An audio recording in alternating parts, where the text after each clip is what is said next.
Hello, everyone. Today I would like to talk to you about preparing your home for the market. So, whether you have a fixer-upper or if you have just a regular home or if you have an elite home, here are some steps to help you along the way to get prepared for selling your house. And doing it on a budget. I do recommend doing it on a budget just because I am very frugal. I can see outside of the box sometimes, and it helps me with the sellers and the buyers to see what potentially can be. So anyway, I wanted to tell you a few things about selling. First of all, declutter thoroughly. So this is an action move, of course. You remove all the unnecessary items, the personal belongings, either donate them, sell them, get a dumpster and throw them out, which I did actually with my house when I moved. So it's it's sometimes hard to throw out things, but then you're thinking, well, am I ever really going to need this? So you kind of weigh out your odds when you move. And believe me, it's a lot better when you do move and get rid of all of that stuff that you really didn't need in the first place. So, what you want to do is focus on creating an open and clutter free space. Use inexpensive storage solutions, bins, baskets, organize remaining items and put them somewhere that you can get to them readily, but that is out of the way. So then we are going to deep clean everywhere. So I would recommend using a very good solution. I personally like bleach water, but be very careful with the bleach water. I just personally have used it my entire life. I believe it's 2 tablespoons. Uh, don't quote me, you might want to Google this. Per gallon of water to deodorize, sanitize all of the areas of your home, even the walls. I mean, I've used them on my walls before. It just gets your smell out and prepares the new person for what may to come. So the basic repairs, you want to do your basic repairs. Fix small things, but not, you don't have to really fix big things. Fix like broken door handles. Maybe if there's a broken window, have that replaced. That's going to be required for a lot of the FHA and MISHDA loans that can come up. So use very expensive material or inexpensive materials to handle some minor repairs. Then you want to neutralize the odors. Just because you like a certain scent doesn't mean that everybody's going to like that certain scent. Not everybody likes my decor. I like my decor, but not everybody's going to like my decor. I like a lavender calming smell in my house, but other people can't stand it. So a lot of people go towards like a vanilla smell, which is very soothing, or you've always heard bake cookies before you sell your house. Well, that's the cookie effect, and it does help when you are trying to sell your house on what the house smells like and how you can create that feel for the new buyer to come in. So tips for getting rid of odors is baking soda. Vinegar is great. Activated charcoal, it absorbs odors. Clean and thorough everything, and use air fresheners sporadically in the house. If you're say me, I used to cook a lot, and I know I had cooking odors in my house. Even though I did have a fan, I know that those odors are still lingering. So just little things like that, you got to think about when you are selling a house. Paint touch-ups. So if there's paint that needs to be touched up on the wall, that should just be done sporadically. Or if there's holes in the walls, of course, they should be fixed. Focus on high traffic areas and any visible wear or tear. Use leftover paint if possible to save money. And another thing I really do like is enhanced lighting. When I list a home, I want it to be as bright as possible. Get the daylight LEDs if you can. It just brightens up the entire room, and it makes people be able to see the things better, and then they're going to look at things a little bit differently when the room's all lit up con- compared to a dark room. So you want a lot of lighting. Um, you could improve the curb appeal, tidy up the yard, trim the bushes, mow the lawn, plant inexpensive flowers. Um, Use the fresh doormat if they're coming in the front door. A nice welcome mat is always nice. Stage with what you have. You really don't have to go out and buy a lot of things. And if you do have personal pictures or anything like that on the walls, I would recommend taking them down. Um, Absolutely recommend taking them down. You don't want people you don't know looking at your family and say, I wouldn't. I wouldn't want people I didn't know looking at my family. And that's just me. I think you should take all personal items off from the walls. You can replace them with very neutral paintings, maybe possibly if you have them. And if you don't, just take them off the walls.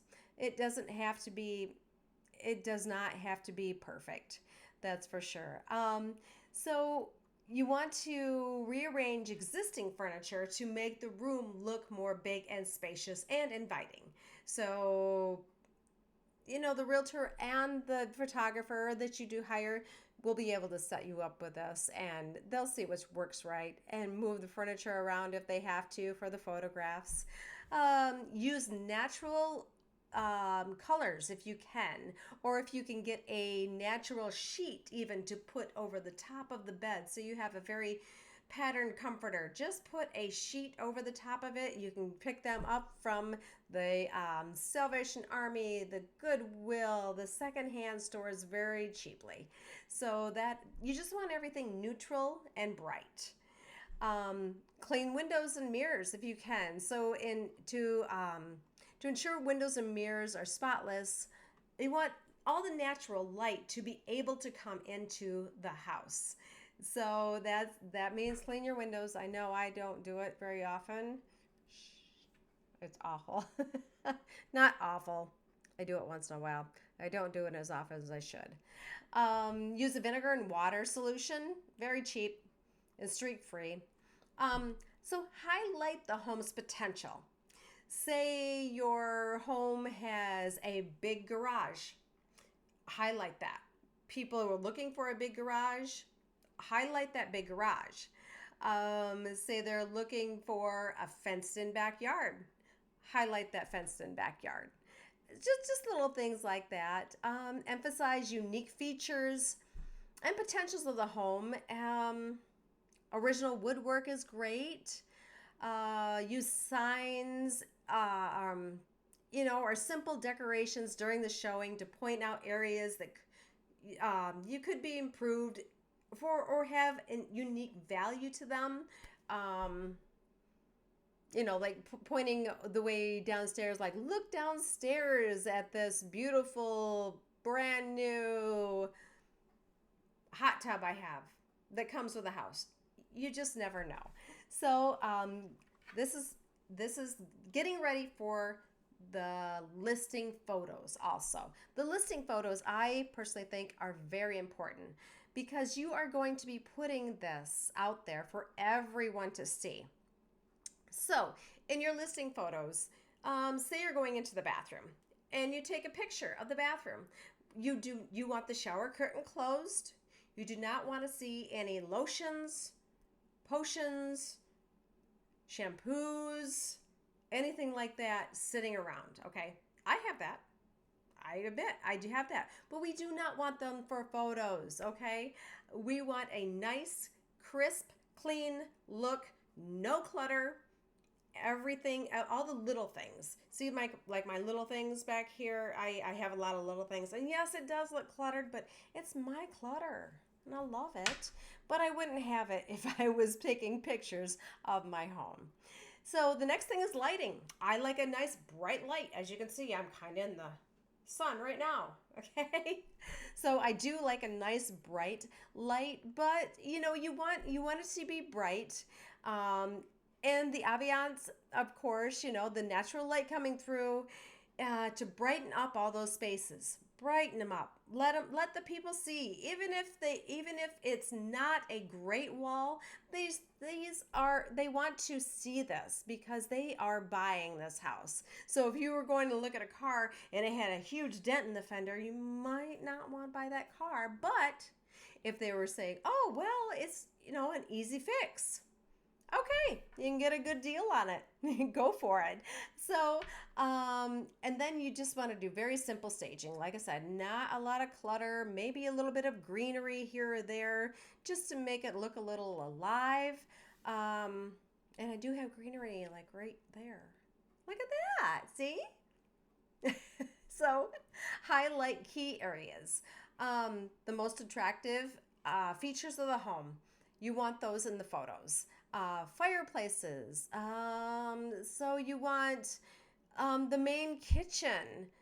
If it's got a big kitchen, put that out there.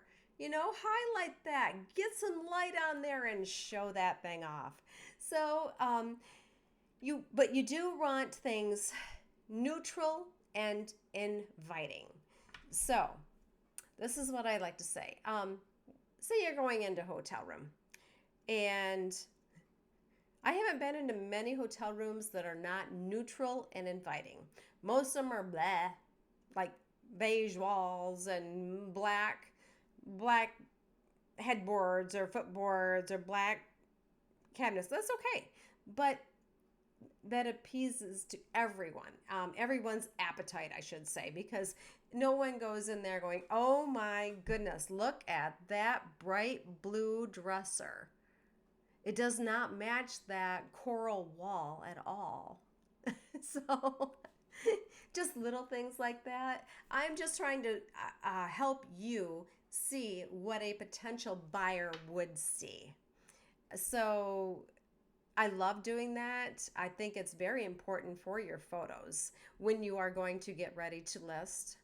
So, keys: how your house is decluttered, how your house is cleaned, lighting, smells, and just overall neutral features to please everyone. So hotel room quality is what I do like. And I know if you're still living in the home, it is hard, but totes are great, and you can label them, and really you can live with a lot less. I have personally found this out. So, and now I do live with a lot less. What you see here is about all I have for stuff in the back. And I love my stuff. But like I said, not everybody's going to love my stuff. So I hope this helped you guys, and prepare for new potential buyers coming into your home, so you can get the best deal, the quickest deal. And I hope that your realtor is able to help you do that. You do need to hire a professional realtor for that. So sometimes you got to think outside of the box a little bit. Say you're selling in an area that has a lot of fishing. Maybe you want to put a lot of fishing stuff up, because if that is the feel of the area, that's what people are going to be attracted to that area for. It's just an idea. A lake, they're going to want to see beachy stuff sometimes. Sometimes not a whole lot. But you got to keep it in moderation. You got to keep it fun, but don't overwhelm yourself, and you'll be fine. So, follow me for more tips and tricks, and we will see you later.